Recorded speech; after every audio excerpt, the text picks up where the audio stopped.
예, 첫 번째가 appropriate technology인데 저는 그냥 이걸 미스매치라고 해석을 했습니다. 기술의 미스매치. 그래서 appropriate technology라고 하는 것은 실제로 기술이 개발이 되면 새로운 기술이 개발이 되었을 때 그게 무슨 뭐 공정 혁신이든 뭐 제품 혁신이든 다양한 형태로 나타날 텐데요. 보통 우리가 새로운 기술이라고 하면 뭐 프로세스 이노베이션 혹은 프로덕트 이노베이션 두 가지로 구분을 하는데요. 제품을 생산하는 과정을 혁신적으로 바꾸어서 뭔가 효율적이거나 혹은 새로운 방식으로 제품을 기존에 생산하던 제품을 생산하는 것을 우리가 공정 혁신, 뭐 프로세스 이노베이션이라고 부르고요. 그 다음에 완전히 새로운 제품을 생산해낼 수도 있잖아요. 이것을 우리가 프로덕트 이노베이션 이렇게 부릅니다. 제품 혁신 두 가지 형태로 나타날 수 있는데 뭐 주로 공정 혁신 쪽을 생각해 보면 좋을 것 같아요. 뭐 제품 혁신도 그렇긴 하지만 공정 혁신은 사실 어떤 프로세스를 새롭게 바꾸어내는 것인데 기본적으로 소득 수준이 높은 국가거나 혹은 테크놀로지 프론티어에 있는 국가들이 만들어내는 공정 혁신은요, 굉장히 정교하거나 혹은 기존의 기술들과 되게 컴패터블한 방식으로 이루어지겠죠. 그 예를 들면 삼성전자 같은 곳에서 공정 혁신을 했다고 생각해 보세요. 그러면 그러한 공정 혁신을 만약에 아프리카에 있는 어떤 국가 혹은 뭐 물론 제가 아프리카에 있는 국가를 무시하는 건 아니고요. 전반적으로 이제 소득 수준이 낮은 그러한 국가에 그런 프로세스 이노베이션 같은 거를 도입을 하면 과연 그걸 제대로 사용할 수 있을까요? 왜냐하면 삼성전자와 같이 최첨단 제조업체에서 사실 개발해낸 제품 생산 방식이란 말이에요. 그거는 제가 봤을 때는 범용 기술도 아니고 누구나 가져다가 사용할 수 있는 기술이라고 보기는 어렵고요.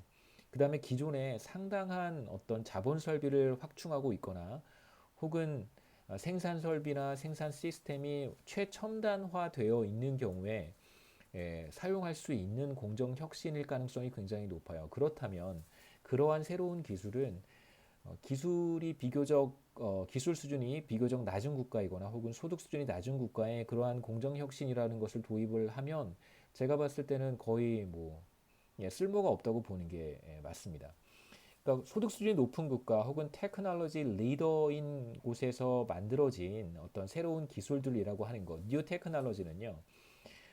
그곳에 비교적 풍부한 어떤 피지컬 캐피탈이라든가 K라든가 혹은 그런 프론티어 국가에서 풍부한 인적 자본, K와 H가 비교적 풍부한 곳에서 만들어진 것이기 때문에 K와 H가 풍부해야지만 이용 가능할 확률이 높아요. 그래서 이러한 테크놀로지가 만일 K와 H가 풍부하지 못한 곳에 갈 경우에는 사실상 아무 쓸모가 없어지는 것이죠.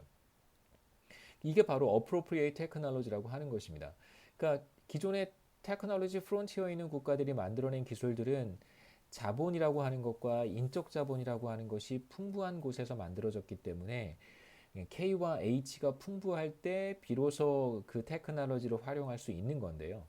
소득 수준이 낮거나 기술 수준이 낮은 곳에서는 이러한 새로운 기술을 활용할 수 있는 자본 스탁이라든가 설비 같은 거겠죠. 자본 설비, 시설 이런 것들이 부족하거나 혹은 이것을 활용할 수 있는 어떤 인적 자본, 기술 수준, 숙련도가 부족하기 때문에 실제로 트랜스퍼가 되지만 기술은 갈 수 있지만 사실 예, 이전된 기술이 활용되기는 어려울 수 있다는 거예요. 그래서 새로운 기술들이 대체로 소득 수준이 낮은 국가에서는 appropriate 하지 않다. 이게 이제 제가 그냥 미스매치라고 번역을 했는데요. appropriate 하지 않다 이렇게 볼 수 있겠죠. 그러니까 실제로 한국 같은 경우에 만약에 뭐 우리도 프론티어에 있는 국가라고 할 수 있겠습니다만 우리보다 더 프론티어에 있는 어떤 국가에서 개발된 새로운 기술이 만약에 한국에 들어온다면 제가 봤을 때는 다 그대로 사용할 수 있다고 봐요. 우리는 상당한 자본 설비도 확충하고 있고 인적 자본 수준도 뛰어나기 때문에 그러니까 예를 들면 경제학 분야에서 어느 국가에서 뭐 최첨단 전망 모형, 경제 전망 모형을 만들어서 쓰고 있어요. 그거 만약에 가지고 오면 그거 우리가 다 읽고 해독할 수 있습니다. 코드 같은 거 있으면 프로그램 같은 거 이제 다 디코드 할 수 있고요.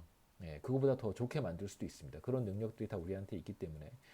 그런데 뭐 그러한 우리가 만든 경제 전망 모형 같은 경우도 사실 어떤 국가에 가면 잘 사용하지 못하는 예를 본 적이 있어요. 제가 뭐 어떤 국가라고 말을 하기는 좀 그렇지만 그러니까 실제로 제가 말씀드리고 싶은 것은 이러한 어, 그러니까 전방 모형이라고 하는 테크놀로지, 경제 전방 모형이라고 하는 테크놀로지가 다른 나라에 갈 수 있습니다. 얼마든지. 그리고 실제로 인터넷 구글 검색하면 뭐 웬만한 건 다 나와요. 뭐 논문 같은 것도 다 있고 어떤 식으로 이렇게 활용하는지 다 알 수 있습니다. 이제 문제는 뭐냐면 그걸 활용할 수 있는 어떤 휴먼 캐피탈이 부족하다고 보는 것이죠.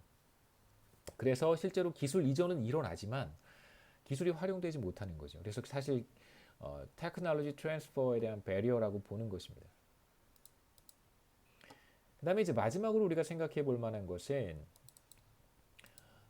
tacit knowledge라고 하는 건데요. tacit knowledge가 이제 뭐 우리로 하면 암묵지라고 번역을 하는데 그좀 암묵지 무슨 뭐 꼭 묵은지 같은 느낌이 좀 들어서 암묵지라고 하는 것이 있습니다. tacit knowledge라고 하는 것은요.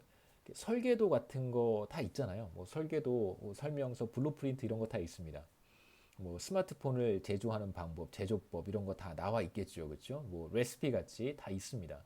그런데 뭐 우리 이제 요리가 사실 우리한테 좀 익숙하니까요, 친근하니까 요리 같은 거 한번 생각해 보겠습니다. 그 레시피에 다 있는데 그대로 하면 맛이 없어요. 그 왜 그러냐면 그 레시피 중간중간에 그 레시피에 나와 있지 않은 어떤 비법들이 있는 거예요. 그 비법을 사실 이제 뭐 전문가들 뭐 뭐지 요리 연구가라고 하시는 분들은 알고 있는 거죠. 이 레시피 중간중간에 어떻게 살짝 바꿔야 되고 또 어떤 것들을 조금 첨가해야 되고 이런 것들을 알고 있는 거예요. 그게 바로 암묵지입니다. 그러니까 설명서라든가 인스트럭션, 블루프린트 혹은 매뉴얼 이런 데에 나와 있지 않은 어떤 지식 이건 이제 숙련된 기술자들만이 가지고 있는 그런 지식을 암묵지라고 해요.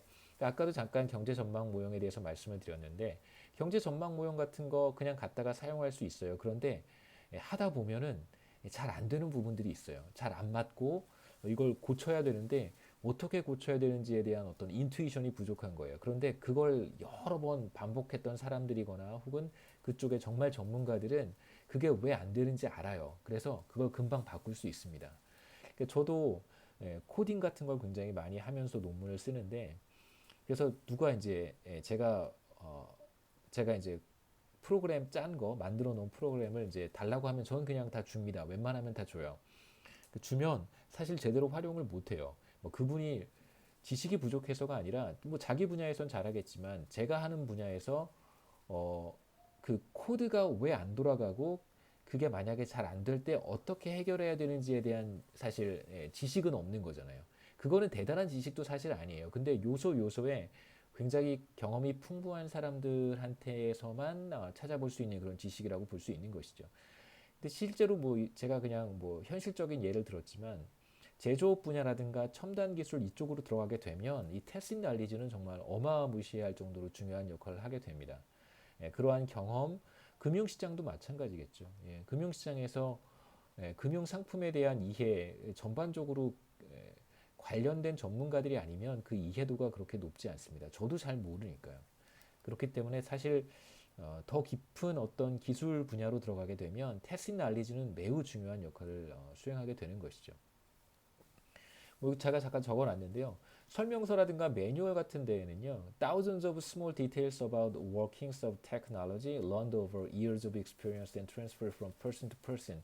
그러니까 사실 전문가를 통해서 직접적인 설명을 듣고 또 조금 배우고 이러한 과정을 통해서 전수되는 어떤 것들이 존재한다는 거예요.